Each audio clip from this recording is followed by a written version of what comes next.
Thanks so much for coming out. This is Common Hour Comedy Hour. How's everyone doing? Good, good to hear.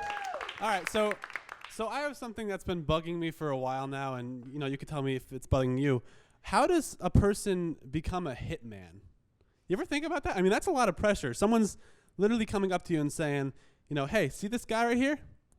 Don't let me see him anymore. And you got to take that guy off the earth. That's a lot of pressure. And how do you get known as a hitman? I mean, you're not going to coffee shops handing out business cards like, hey, 5 kills, get the 6th one free, stuff like that. You're not doing that. There's no ratemyhitman.com. But if there was, the less reviews you got, the better hitman you'd be. Just a fun fact. Also, maybe they have a LinkedIn account.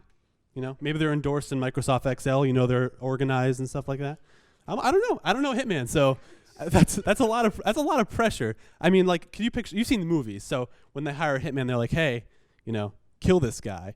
But imagine you get hired to be a hitman. They're like, hey, we need you to kill the president of the United States. Silence comes over the room. No, but really, such a small encounter can change history forever. So here, picture this. Ignore that. Picture me. So they're at a car dealership, and he's like, "I'm sorry, sir, we're all out of sedans, but I don't want a convertible. I'm sorry, Mr. Kennedy, we only have convertibles."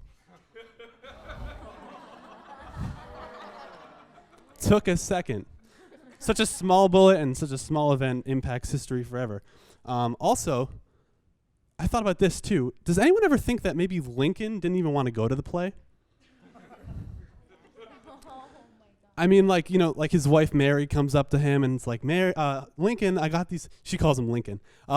Lincoln, I got these tickets to see Cats. Or I don't know what was playing in the 1860s. I'm not really sure. So I'm assuming it's Cats, Bound Forever. And he's like, I don't want to go. And she's like, but babe. It's like Baby Abe. It's a little thing they do. And he's like, eventually he's just like, you know what? I'll go to the play. Goes to the play. And he got shot in the head. I know, it's sad. John Wilkes Booth? Any John Wilkes Booth fans out there? Yeah. Do you know what John Wilkes Booth is? Okay, good. For those who don't know, he's the one who assassinated President Lincoln. But fun fact about the assassination, John Parker is Lincoln's security guard. And during the intermission of the play, Cats, he left to go to a bar across the street to get a drink. And while he was at the bar across the street, John Wilkes Booth snuck into the theater and killed Abraham Lincoln. So next time you're at a bar and you're like, hey, I think I want a Jack and Coke, think to yourself, is the president going to die while I'm here? Thank you, guys. That's it for me.